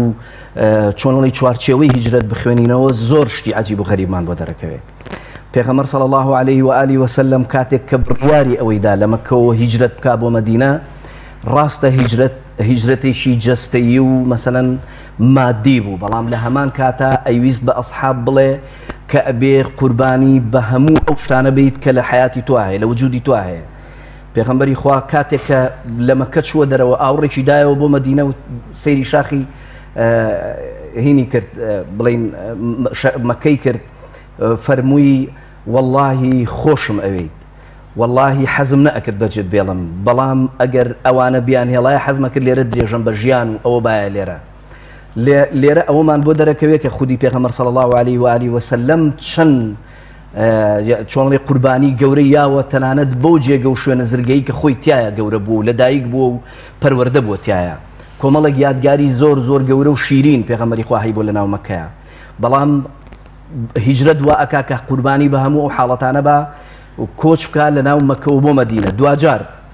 ئێمە کاتێک کە باسمان لەوە کردوتمان هیجرەت یعنی بیسمیلا، یعنی ئەوەی کە ئیتر تۆ ئەم وجودەی کە هەتا معنایەکی تر وەربگرێ، جوانیەکی تر وەربگرێ، ڕووکارێکی تر وەربگرێ لەوەی کە هەیە. زۆر شت هەیە تەجەلیەکە. من زۆر جار ینی کاتێک کە باس لەو ئاەتە ئەەکەم، باس لەو حاڵەتە ئەەکەم کە پێغەمبەری خوا لەگەڵ ئەبوبەکری سیدیقە ڕەزا و ڕەحمەتی خوای لێ بێ لە ناو ئەشکەوتی حیراان، عەفوەن لە ناو ئەشکەوتی سەوران، کاتێک کە مەسەلەن لەوێ گیرساونەتەوە بۆ ئەوەی کە کافرەکان پیان نەزانن بێ بڕواکان مشتێکەکانی مەکە پیان نەزانن. لەوێ شێخ متەوەلی شعراوی شتێکی زۆر جوان باسەکە کە ئەتوانم بڵێم بەنسبەت منەوە کاتێکە بە خزمەتی ئەمە قولەیە گەیشتن شتێکی زۆر تازە بوو. کاتێک کە ئێمە باز لە عیرفانەکەین ئەبێ خوا لە زۆربەی زۆری ئەسما و صفاتیان لە ئینسانە تەجەلی بکە، لە ئینسانە جیلوە بکە، بۆ ئەوەی کە ئینسان تەواوی هەموو ئەو شتانە دەرکا کە خوا لە ئەسما و صفاتە هەیەی و بۆ ئەوەیە کە ئینسان لە ژیانی ڕۆژانەیە دەرکی بکە. ئەفەرمێ کاتێک کە خوای گەورە لەو لەحزەیە ئەبوو بەکری سەدیق کە تۆزێک وەکوڵەیە ها خەفەتبار بوو نەکترسا، ئەم دوو شتە دوو حاڵەتی زۆر جیاوازن. خەفەتبار بوو بەوەی کە مەسەلەن کافرەکان پێیان بزانن و کەشف ببن لەویان و پێغەمبەری خوا تووشی ئازار و ناڕەحەتێک ببێ، پێیوت لا تحزن إن الله معنا. جا سەیری خوێندنەوەی عیرفانیانە بکە بۆ ئەم بابەتە. سبحان الله شێخ متەوەلی شعراوی زۆر جوان باسی ئەمەکە ئەفەرمێ خوای گەورە کاتێک کە مەعیەتی جیلوە ئەکا تەجەلی ئەکا خوا نابینرێ، خوای گەورە نابینرێ. کاتێک کە خوای گەورە لە ناو ئەشکەوتی سەورە تەجەلی کرد بۆ کێ؟ بۆ پێغەمبەر و ئەبوو بەکری سەدیق ڕەزا و ڕەحمەتی خوای لێبێ، ئیتر کاتێک کە کافرەکانی هاتن نەبینران. جوانە. چونکە کاتێک کە تۆ سەیرەکەی مەعیەتی خوا لەو لەحزەیە تەجەلیەکە، ئەمە دەرسێکە بۆ ئەوەی کە ئینسان کاتێک کەوەی کە هیجرەت ئەکا، هیجرەت لە هەوا و ئارەزوو نەفس و شەیتەنەتی دنیەوی خۆت، لەو سەودا و مامەڵە مناڵانەی کە لە مێشکمانایە بەرەو عیشقێک ئەڕۆی، بەرەو حاڵەتێک ئەڕۆی زیاتر تۆ پێ ئەگەیت و تێ ئەگەیت لە کۆمەڵێشت، ئیتر ئەو وەختە زۆربەی زۆری ئەسما و صفاتی خوا لە ئینسانە تەجەلیەکە کە زۆربەی زۆری حاجەکانمان ڕۆشتون دیداری ئەو شوێنەیان کردووە، هەرچوون بۆ ئەوەی کە بزانن ئەشکەوتی سەور چۆنە. ئەڵێ شوێنێکی زۆر بچووک هەر بە حاڵەگەر ئاوا بکەی ئەزانی کە مەسەلەن چیتیایە و چیتیانە. بەڵام کاتێک کە خوا مەعیەتی خوا جیلوە ئەکا تەجەلی ئەکا، ئەبینی ئەصحاب پێغەمبەر صلی الله عليه و آله وسلم لەگەڵ ئەبوو بەکری سەدیقا نابینرێن و وەکوڵێ مەعیەتی خوا لەو کاتە ئیتە تەجەلی ئەکا. زۆر جوانە مامۆستا بیلال. مامۆستا ڕابەر قسەکانی مامۆستا بیلال ئەوەندە خۆشن بە وەکوڵێ تایوارە گوێ بۆ بگری تێر نابی. پێم خۆشە لەبارەی ئەو چالاکی و فیستیڤالەوە کە لە ڕۆژهەڵاتی کوردستان بەشداریتان کە گروپی یاران سوپاس بۆ خوا بۆ یەکەمی ئەو فیستیڤالە لەبارەی ئەو چالاکیەوە زۆر بە کورتی قسەمان بۆ بکەیت. ئەوەی ڕاست بێ پێش هەموو شتێک منیش پیرۆزبایی خۆم دەکەم بە بۆنەی سەری ساڵی کۆچیەوە ئینشاءالله بێتە هۆی خێر و بەرەکەت بۆ وڵات و نیشتمانمان. فکرەکە دیارە لە مێژینە لایەن خۆشەویستمان مامۆستا بیلال کەیوانیەوە دروست ببوو، بەڵام ئیتر لەگەڵ گەڕانەوەی من لە ڕۆژهەڵاتەوە بەرە و باشوور کە من لەوە پێش لەوێ دەژیام ئاڵگۆڕی ئەو فکرەمان کرد کە ئێمە ئەم گروپە زیاتر بە ئەو گروپە هەر بوو، بەڵام بە قبولکردنی من کە گەورەیان فەرمومنیان لەناو گروپەکەیان قبول کرد، زیاتر هەوڵماندا کە بەرحاڵ خۆمان لە شوێنە نێودەوڵەتیەکان زیاتر نیشان بدەین وەکو گروپی یاران کە نوێنەری هەرێمی کوردستان بی. دیارە یەکەم هەنگاوی جدیمان کە فیستیڤاڵی نەوای ڕەحمەت یەکێک لە گەورەترین فیستیڤاڵەکانە لەسەر ئاستی جیهانی بۆ دەف، چونکە سنە شاری دەف و پایتەختی دەفی جیهانیە. بۆیش ئێمە کە توانیمان لەوێ ئەم نمایشە جوانە بکەین، جەماعەتێکی کە لەوێ حاضر بوون لەوێ حزوریان هەبوو وەکو دادوەرەکان کە نمونەیان کاکبێژەنی کامکار بوو کە وەکو ئوستورەی دەفی جیهانی دەناسرێت سمبولی دەفە، زۆر سەرسام بوو بە ئیشەکەی ئێمە. الحەمدولله چۆن مامۆستا فەرمووی مەعیەتی خوا لەگەڵ کاتی بوونی حەزرەتی ئەبوو بەکر و پێغەمبەر صلی الله علیه و سلم لە ئەشکەوتەکەدا بوو، بە جورئەت و قسەی دەکەم کە دەستێکی خوای لە پشت ئەم گروپە ئێمە بوو. دەنا گروپی زۆر بەقووەتر لە ناو فیستیڤاڵەکە بوون، باوەڕتان بێ گروپی تێدایە بە ساڵانە خەریکی پرۆڤەیە، بەڵام ئێمە توانیمان شتێک بکەین کە هەرچی هاتینە دەرێ لە ناو هۆڵەکە، هەرچی گەیشتە ئێمە کوتی بەڕاستی شتێکتان کرد، 3 ڕۆژە کە فیستیڤاڵ بەردەوامە شتی وامان نەدیوە. الحەمدولله ئەمەش دیارە لوتفی خوای لەگەڵ بووە و ئێمە توانیمان نمایشێکی زۆر جوانی شەکانی خۆمان بکەین. فیستیڤاڵەکە یەکجار زۆر بە قووەتە و ساڵانە گروپی بە قووەتر تێدا بەشداری دەکات. ئێمەش هەوڵی ئەوەمان هەیە ئینشاءالله لە فیستیڤاڵە نێودەوڵەتیەکانی دیکە وەکو وڵاتی تورکیا، وڵاتی مەراکش کە ئێستا فیستیڤاڵی سۆفیا هەیە لەوێ، انشاءله بتوانین وردە خۆمان ئامادەکەین بۆ فیستیڤالانەوە نوێنەرێکی لایق و شایستە بین بۆ هەرێمی کوردستان. سەرکەوتو بن تا ئێستا بەشداریتان لە چەند فیستیڤاڵا کردووە؟ ئەمە یەکەمین جارە بەشدار بن؟ نەخێر ئەم گروپە پێشتر لە دوو جاریکە لە فیستیڤاڵی نێودەوڵەتی هەتاو لە بەشداریان کردو لە سنە، بەڵام ئەم فیستیڤاڵیان زۆر جیاوازتر بوو. بەڕاستی تر مامۆستاوان خۆشیان باش دەزانن کە فیستیڤاڵی نەوای ڕەحمەت بە چاوێکی دیکە لە ئێران سەیر دەکرێت. قسە فەرمێ لە ڕووی کواڵێتیەوە زۆر فەرقی هەیە لەگەڵ مەسەلەن فیستیڤاڵەکانی دیکەی کە لە شاری سنە ئەنجام درراوە. ئێمە تقریبان 3 ساڵ پێش ئێستا بەشداریمان لەم فیستیڤاڵایە کرد. فیستیڤاڵی هەتاو بوو، یان فیستیڤاڵی ڕەزەوی بە فارسیەکەی. لەوانی شەهر ئەلحەمدولیلا توانیمان ینی لە بەخشی تایبەتە یان بڵین بەخشی ویژەکە میوانانی تایبەت لە دەرەوەی مەسەلەن ئێران بانگێشتەکرا بووی. ئێمە توانیمان ینی لە ڕابردووشە هەم بە هەمان شێوە ینی پلەیەکی زۆر باش یان مەقامێکی باش بێنی. بەڵام ئەم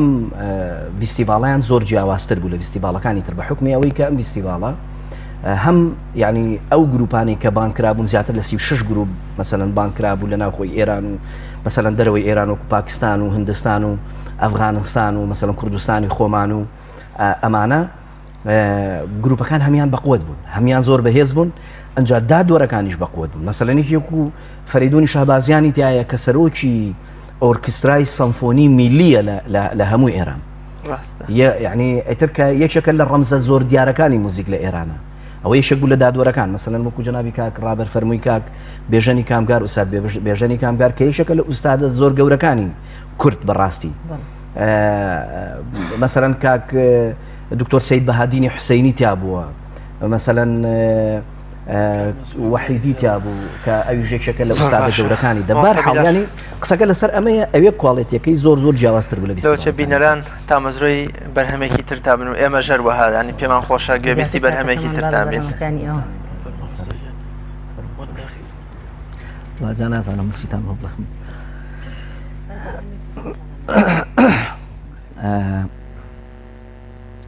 هەڵبەتە مامۆستا بێخود کە بە حەسانی کورد ناسراوە، گومان نییە لەوەی کە بەڕاستی شعرەکانی زۆر تایبەتنەوە، بە تایبەتی لەو بەشەی کە بۆ ئەسحابی نووسیوە بۆ 4 خەلیفاکە، بەڵێ خصوص خەلیفەی یەکەم لەگەڵ خەلیفەی دووەم و سێم و چوارەم ئەگەر بکرێ ئینشاءڵڵا پێم خۆشە لە خزمەتانەوە بە مەقامێک پێشکەش بکەین و دوجارێکی بزانین کار باش.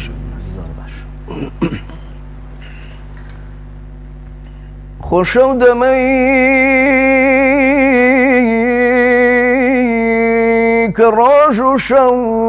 تەوافەکایە ڕەواقی تۆ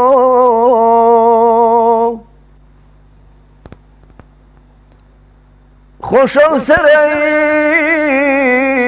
کە کەوتە بێ لە کوچە و سوقاقی تۆ بەتیکەتی کە بێ دڵێ کە نەیبێ ئیشتیاقی تۆ حياتي من وصالي تو مماتي من فراقي تو بلي بري خيالي تو علاجي شيت وهاركايا خصوص خليفي كم رئيسي فرقي اهتدايا كأبو كردي روحي خوي لري صدايا قتا فدا كسي كبي مباركي بخايا تجاري أجدها لبر رسولي محترم نوقزن دي بي بقايا يقين بزانا إيشي وايا لإيشي ياري غاركايا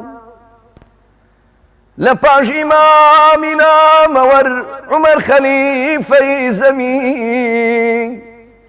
درختي معدلة سمر شمن ترايا زي شرع دين جەنابی ئەو لە هەرجێکە بووی ترسەگی لەعین لە ترسی شێری ئەیبەتی بەلورە لور فرارەکایە لە وەسفی خازنی سوەم یەگایە نەگەوهەری حەیا ئیمامی چرخی معرفت خەتیبی منبەری حەیا هەرچی بڵێم خەجاڵەتم لە شەرمی جەوهەری حەیا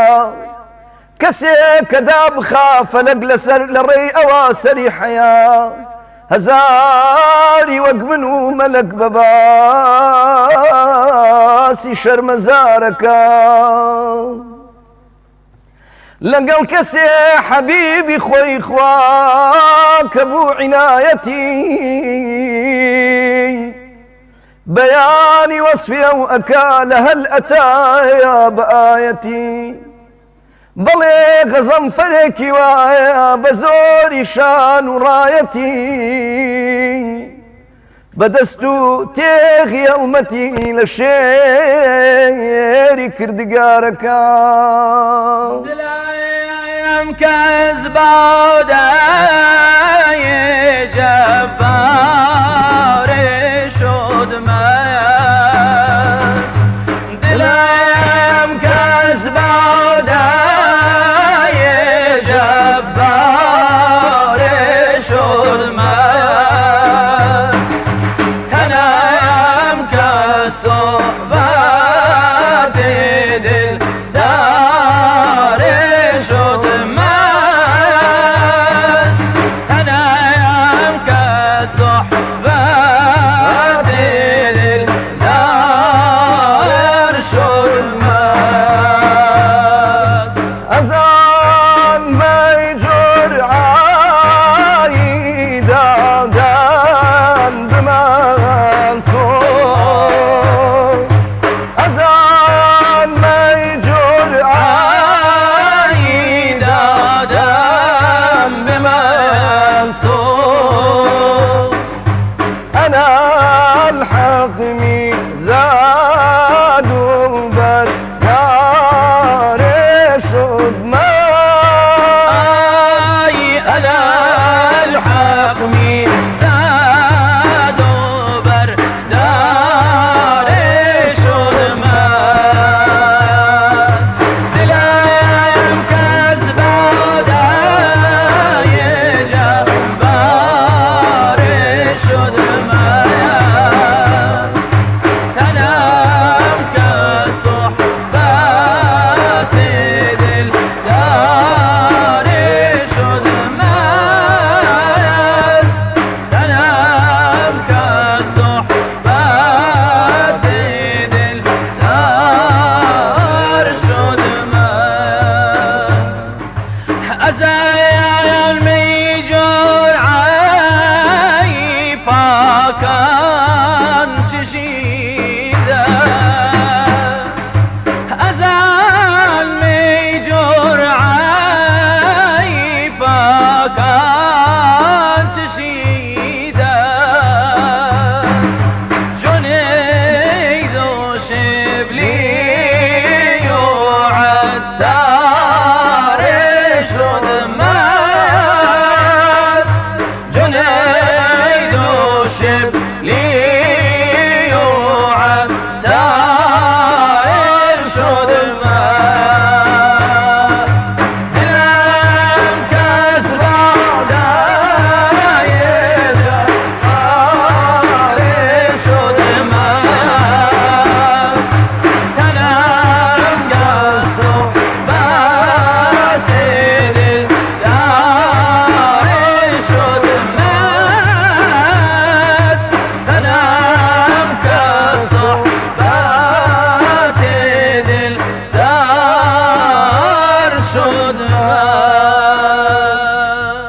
یاخوا دەنگدەمتان خۆش بێ یاخوار سەرکەوتوو بن ئینشاءالله سەلامەتەکان ئەم بەرهەمەتان ببوورە خۆتان ئاوازتان بۆ دانابوویان ئاوازەکەی وەرگیراوە خێرەمە بەرهەمی کاک محەممەد ڕزای عزیزیە کە داوێتی بە برای خۆشەویستی کاک پەیامی عزیزی لە یەکەم ئەلبومی باقودسیاندا کوتوێتی و دیارە ئاوازێکی کۆنا زیاتر لە 20 هیچ بەرهەمێکتان هەیە کاک بیال کە شاعر و ئاوازی خۆتان بێت؟ وڵا بێگومان بەتەکیید وڵا هەمان هەیتر خۆتان ئاوازەکەی بڵێ خۆشمان ئاوازەکەیمان بۆ داناوە و شعرەکە شێهری خۆم سەرەتا ئاواز دانێن شعری بۆ ئەبڕنیان بۆ نە شعری بۆ دانێن ئاوازی شعر خۆی جاری وا هەیە یعنی شەجێران شتێکی زۆر جوانی هەیە باس لەوە کە ئەڵم تۆ چۆن ئەم ئاوازانە بەم شێوەیە ینی دیارەکەی تو چۆن ئەیان بڵێ ئەڵێ وەڵڵاهی ئەو ئاوازە لە ڕۆحی شعرەکە هەیە جوان ینی ئەڵێ من کاتێک کە شعرەکە ئەخوێنمەوانێ ڕێک ئەو ئاوازە هەستەکەم ئاوازەکە خۆی لە ڕۆحی شعرەکە هەیە ینی هەندێک حاڵەت هەیە وایە بەڕاستی شعرەکە خۆی وەکە کە ینی کاتێک کە ئیخوێنیتەوانێ خودی شعرەکە ڕۆحی ئاوازەکە خۆی تێ هیچ بەرهەمێکتانم ڕگاوە جاریوێت و ئاوازێکت بۆ دێ شعرەکەی لەبەر نییە دەبینی لەگەڵ وەزنی شعرێک یەک دەگونجێ دەتوانانی ڕێک قالبیکەی لەگەڵیە سەرکەوتوو بن هیچ بەرهەمێکتان ئامادە نییە کە هەم شعری خۆتان هەم ئاوازی خۆشتان بێت؟ وەڵڵاهی بۆ ئێستا بڕوا ناکەم ئەو ئەمن دەستم بە دامانیەکە ئاوازێکی خۆمانەیە و شعرەکەی دیارە هەر یەکێک لە شاعیرەکانی ڕۆژهەڵاتە بۆیە مڵکی کەس نییە ئی خۆمان نەبێ ئێمە بۆتم بەرهەمی ئەم گروپە حتا ئاوازی هەماڵ و مینەکەم کە بەم شێوەیە وتمان ئەوخوا دەست و دەنگتان خۆش بێ هیوای سەرکەوتنتان بۆ خوازین مای شانازین بەڵام بەداخەوە کە کاتی بەرنامەکە نازان بۆ ئەم شتە هونەریانەوەندە زۆرڕە بەڵام بەتەکید بەڵام من پێم خۆش بوو بەسێکی کورد لە پرۆژەی مەسەلەن یارانەکە بکەین ئەگەر کاتمان هەبێ بەڕاستی ئێمە طبعا زۆر دەمێکە ئەم پرۆژەی لامان گەڵاڵە بووە بەڵام سواز بۆخوا ئەوە تقریبا بۆ ماوەی 2 ساڵە بێ بە هاوکاری چەند برا و چەند دۆستێکی عزیز و خۆشەویست کە ئەومانداوە بیخینە واقعەوە بەڕاستی کۆمەڵێک چەمکەیە ئێمە زۆر بەلامانەوە زەرورە مەسەلەن ینی چۆنەڵی ئاشنای بکەین بە خەڵک سلوکی دینداریانەی ئێمە بە دوو حاڵاتە تێپەڕیوە بەڕاستێکی یان سلوکێکی زۆر عوامانە بووە لە شێوازی دینداریمان یان عالیمانە بووە کە ئەمەیان ینی چۆنەڵی هەموو کەس نەیتوانیوە تەعاملی لەگەڵاکە ئەمیشانەکو پێویست نەبووە بەڕاستی ئێمە لەم بینە بەپێ ئەزمون و تەجربەی ئەوەی کە مەسەلەن خوێندومانەتەوە بیستمانە و بینیمانە دەرکمان بۆ کردووە کە فەراغێکی زۆر زۆر گەورەتر هەیە لە سلوکی دینداری کە ئەویش بەڕاستی دینداریکی عاشقانەیە وەکو ئەوەی کە مەسەلەن چۆن تەواوی عورەفا مەسەلەن ئیشیان لەسەر ئەم حاڵەتە کردو هەر لە ئیمامی عەلیەوە هەتا وەکوڵێ زۆربەی زۆری عورەفاکان هاتوین ئێمە ئیشمان لەسەر یەک حاڵەت کردووە کە ئەویش بەڕاستی ئەبێ بە شەریعەتە بەرەو طریقەت بڕۆی بە طریقەتی شا بەرەو حەقیقەت چونکە بەڕاستی وەکو زۆربەی زۆری عورەفا ئیشان لەسەر ئەمە کردووە مەولانا پێی وایە کە شەریعەت گفتارە و طریقەت ڕەفتارە و حەقیقەتیش ئەنوارە بۆیە من پێم وایە ئێمە لەم پرۆژەیە ئەمانەوێ بەڕاستی ئەمە بەدەر بخەین وا بکەین کە بەڕاستی ئەمە جێی خۆی بگرێ لە شار و شارچەکانە بەرنامەمان هەیە بۆ ئەوەی کە بەڕاستی کۆڕمەجیسێکی یاران کە ئێستا لە سلێمانی ماوەی 2 ساڵە بەڕێوە ئەچێ هەرمانی جارێک 20 شەو جارێک ئێمە ئەم کۆبوونەوەیمان ئێمەش بڵێن ئینشاءالله لە بەرنامەکانی داهاتوە بە چڕتر و بە درێژتر لە خزمەتان نبین لەبەر کۆچی پێغەمبەری خوا صلی الله علیه و سلم لەوەشێ بەشێک چڕ و پڕیەک بە بەرنامەکەمانەوە دیار بوو بێ ئەمڕۆ بەڵێ ئازیزان و خۆشەویستانم من و شەیدا ماڵاوایەکەین بەڵام بیلال کەیوانی لە خوێندنەوەی شیعرا ستایلێکی زۆر جوانی هێناوەتە نێو ئەدەبیاتی ئێمەوە بێگومان تەواوی شاعیرانی ئێمە لە وەسف و گەورەی پێغەمبەری خوا و وێستگەی هیجرەتەکەی شتی زۆر جوانیان وتوە بەڵام مەحوی یەکێکە لە سەردەستەی شاعیرانی کورد کە لە بەشێکی قەسیدەی بەحری نوردا وێنایی هیجرەتەکەی پێغەمبەری خوامان بۆ دەکا و دیوانەکەی مەحوی دەدەینە مامۆستا بیلال کەیوانی تاوەمان بخوێنێتەوە و من و هاوکارم شەیدا ماڵاواییتان لێەکەین و بە چەند خولەکێک زۆر بە کورتی مامۆستا بیلالیان فەرموو بۆشم دیاری کردی.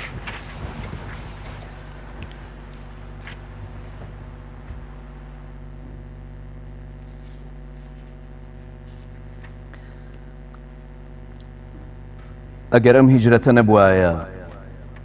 دین ئەم شەوکەتەی کەی بوو ئەگەر ئەم هیجرەتە نەبوایە دین ئەم شەوکەتەی کەی بوو کە هەر کەس تێبگا بەم دینە نەسخی جوملە ئەدیانە بە هیجرەت غیرەتی دینی مهاجر خدمەتی ئەنسار لە قووە هاتە فعل و بوو لە عالەمدا بەدەستانە لە فەیزی هیجرەتە ئەسحابی بەدر ئەم شەو هیلالی بوون سبەی هەر یەک بووە بەدرێکی کامیل ئەو هیلالانە چی هیجرەت شەهدی وەصل ئارامی جانە بۆ هەواخواهان چی هیجرەت بۆ عەدوو تەعزیبی ڕۆح و زەهری هیجرانە هەواخواهی عليه الرحمة والرضوانیان بۆ ما ئەعادیشی عليه اللعنەیە بەشیان و بەسیانە کەسێ ئایەی عەفە الله عنکە مەحزی دڵنەوایی بێ مەعاذ الله دڵی ئەو ڕەنجەکردن عەینی خسرانە کەسێ پێنێتە نوتق و ئاسک کەسێ بێنێتە نوتق ئاسک بەعیر و سوسەمار و گورگ بە تەصدیقی مقرر بن یەک بە یەک ئەم بێ زوبانانە بە ئەمری یا ئیشارەی بەس درەختی ڕیشەدا بەستوو لە ڕێک دەربێت و بێتە خدمەتی ڕەقسانە بە تەکزیبی کەسی وا ناکەسێ جورئەت بکا لاشک سەیهارە بەرازە مولحیدە بوجە لە شەیطانە شەوی هیجرەت کە عەدا زۆری هێنا مشتەخاکێ بوو پیا چەندن دەبەنگ و کوێر و کەڕمانە و لە عینانە لەناو ئەو گورگ و ورچ و سەگەلەت دەرچوو بئیذنی الله بە یاری غارەوە یاری لەباری ڕێ لە بەریانە وەکو خورشید و مەه پێی سەیریان لێ هەڵبڕێ تا غار لە غارە سەیری کرد ئەعدا کە وەک سێبەر لە دوویانە بە یەک دوو عنکەبوت و کۆتری بێفام و بەستە زمان بە یەک دوو عنکەبوت و کۆتری بێفام و بەستە زمان شعور و فەهمی گۆڕی لەو سەگ و ئیبلیس و دێوانە بەهشتی داخڵی یەسریب دەبێ تووبا لە بۆ ئەنسار بە کوفاری مەککە تا ئەبەد یاوەی لە نامانە ئەگەر ئەم هیجرەتە نەبوایەت دیر ئەم شەوکەیا بمدینە نەسکی دەست و چای تۆ خۆش بێ زۆر سوپاس بۆیەوە وەڵە بەڕێزان بەم شێوە هاتینە کۆتایی پرۆگرامی ئەمڕۆژمان تاسبێنێ پێتان شادەبینەوە بەخوای گەور و باڵا دەستانە سپێرین خواتانە خواتان لەگەڵ دەست